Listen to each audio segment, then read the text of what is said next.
Bismillahirrahmanirrahim. Assalamualaikum warahmatullahi wabarakatuh. Halo anak-anak, berjumpa lagi di channelku Bu Guru Laras. Pada pertemuan kali ini, Bu Guru akan membahas materi kelas 3, tema 2, subtema 2, pembelajaran 3. Untuk membantu channel ini, jangan lupa kalian klik like, komen, juga subscribe ya. Dan kalian bisa share ke teman-teman kalian. Terima kasih.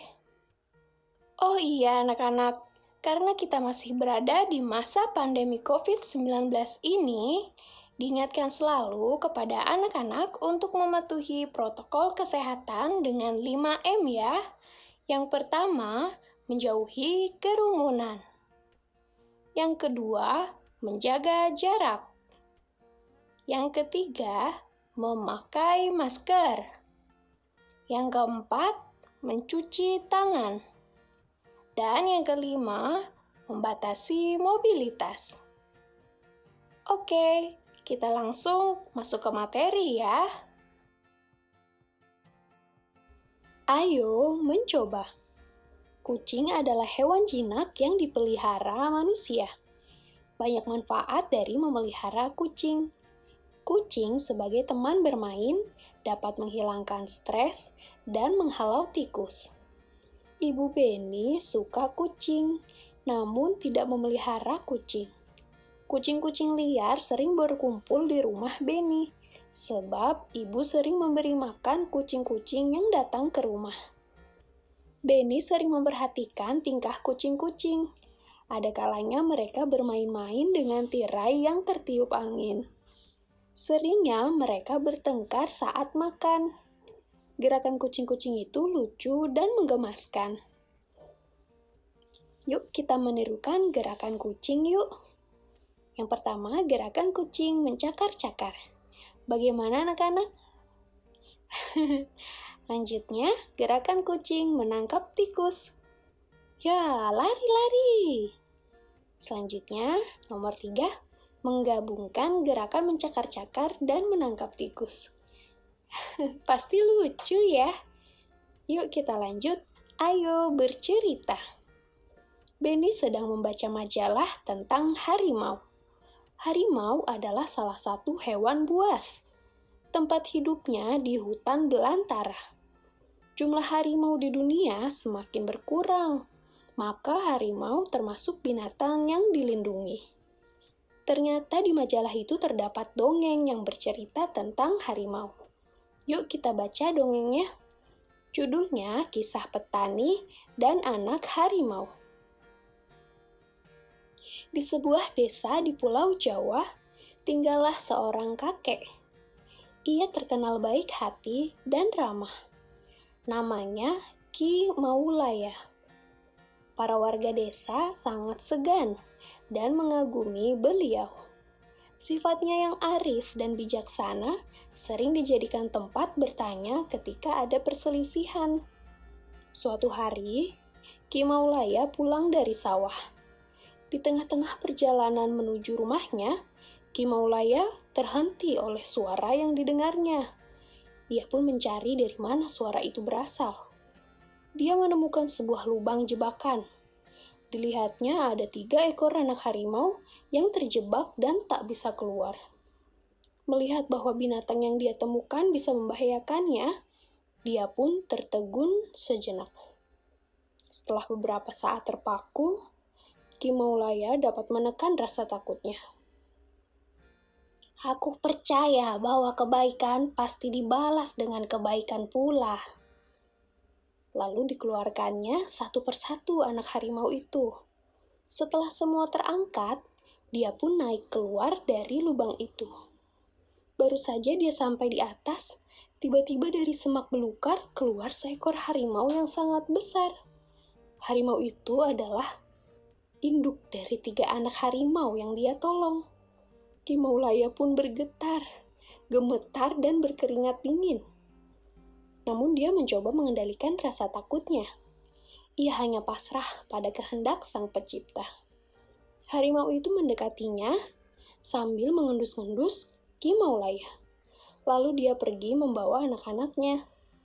Konon setelah kejadian itu, Ki Maulaya dan harimau menjadi sahabat. Harimau itu sering menunggu Ki Maulaya ketika di sawah dan menjaganya dari bahaya hewan-hewan buas. Dan apa yang diyakini Ki Maulaya terbukti. Kebaikan pasti dibalas dengan kebaikan pula. Ya, anak-anak, kalian diminta untuk menuliskan pesan yang terdapat pada dongeng kisah petani dan anak harimau tadi ya. Ya, seperti apa? Contohnya, pesan menurut Bu Guru dari cerita tadi, jangan pernah ragu untuk berbuat kebaikan kepada siapapun, termasuk makhluk hidup, baik tumbuhan maupun binatang. Karena niscaya kelak kebaikan kita akan dibalas dengan kebaikan pula. Ya, kalian bisa mengikuti ini atau mengembangkannya lagi ya, jawaban sesuai dengan kalimat kalian. Sekarang kita lanjut ya. Ayo berlatih. Sore hari, Benny memasukkan ayam-ayamnya ke kandang. Ia menemukan beberapa telur di dalam kandang. Ia sedang berpikir, bagaimana jika telur itu ia simpan dalam beberapa tempat? Kita bantu Benny menyelesaikan masalahnya yuk. Caranya dengan menyelesaikan soal-soal di bawah ini. Ya, nomor 1. Ayam-ayam Benny ada yang bertelur. Hari ini Benny mengumpulkan telur-telur ayam di kandang.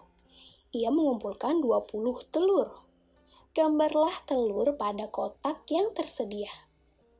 Untuk yang A, jika telur ia simpan pada 5 kotak, berapa isi telur pada masing-masing kotak?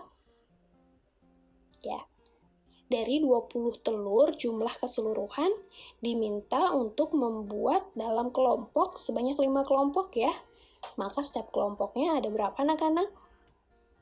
Ya, benar. Ada 4. Ya, di kelompok pertama ada 4, kelompok kedua juga 4, kelompok ketiga juga 4 telur, kelompok keempat 4, kelompok kelima juga 4. Ya, kalau kalian ragu, kalian bisa hitung kembali keseluruhan di gambar ini ya. Apakah jumlah semuanya sudah 20? Ya, lalu kita lanjut. Jika telur disimpan 5 kotak, maka tiap kotak berisi 4 butir telur jawabannya. Lanjut, kita dapat menuliskannya dalam lambang bilangan 5 kali 4 sama dengan 20. Mudah ya anak-anak? Itu untuk nomor 1 yang A. Lalu nomor 1 yang B. Jika telur ia simpan pada 4 kotak, berapa isi telur pada masing-masing kotak? Ya, kalau tadi 5 kotak atau 5 kelompok, kalau sekarang diminta 4 kotak atau 4 kelompok. Maka setiap kelompoknya ada 5 telur ya anak-anak. Ya, mari kita gambarkan. Di setiap kelompoknya kita berikan 5 butir telur. Ya, kalau kalian masih ragu, kalian bisa hitung lagi. Jumlah di setiap kotak semuanya totalnya ada 20 tidak? Kalau sudah 20 berarti sudah benar. Sekarang lanjut. Jika telur disimpan pada 4 kotak, maka tiap kotak berisi 5 butir telur. Maka kita dapat menuliskan bentuk perkalian dari penyimpanan telur Benny, yaitu yang matematika di jawaban A kita salin lagi ya anak-anak. Jawabannya menjadi 5 kali 4 sama dengan 4 kali 5. Ya, karena untuk yang B, kalimat matematikanya adalah 4 kali 5. Ya, ini sepertinya untuk yang B harusnya ada yang kurang ya anak-anak. Gak apa-apa. Langsung aja kita lanjut soal nomor 2. Benny juga memelihara kelinci. Kelinci makan sayuran. Salah satunya wortel. Benny membeli 14 batang wortel. Gambarlah wortel pada kotak yang tersedia. Untuk yang A, jika wortel diberikan kepada 2 kelinci, Berapa wortel yang didapatkan tiap kelinci? Ya, di sini sudah ada 2 kotaknya atau 2 kelompok. Tinggal kita buat atau kita gambar wortelnya ya. Setiap kelincinya atau setiap kelompoknya akan mendapatkan 7 buah wortel. Karena 14 dibagi menjadi 2 kelinci ya. Diberikan kepada 2 kelinci. Jadi masing-masing mendapatkan 7 wortel. Jika wortel diberikan kepada 2 kelinci, maka tiap kelinci mendapatkan 7 batang wortel.